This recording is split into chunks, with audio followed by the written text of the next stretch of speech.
কেউ কথা রাখেনি। ৩৩ বছর কাটলো, কেউ কথা রাখেনি।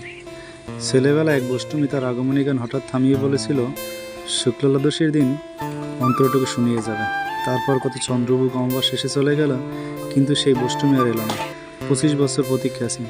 মামার বাড়ির মাঝে নাদের আলী বলেছিল, বড় হওয়া দাদা ঠাকুর, তোমাকে আমি 3 প্রহরে বিল দেখাতে নিয়ে যাব। সেখানে পদ্মফুলের মাথায় সাপ আর ভ্রমর খেলা করে। নাদের আলী, আমি আর কত বড় হব? আমার মাথায় ঘরের ছাদ ফুরে আকাশে স্পর্শ করলে তারপরও আমায় তুমি 3 প্রহরে বেল দেখাতে নিয়ে যাবে?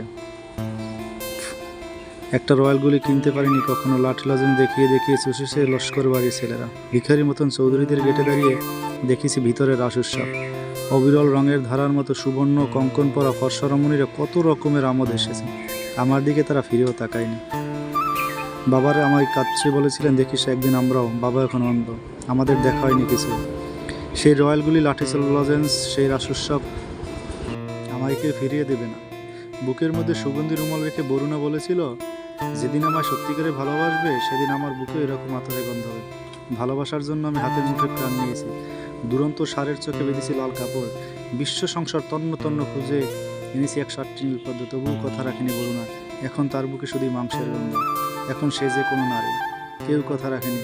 33 বছর কাটলো, কেউ কথা রাখে না।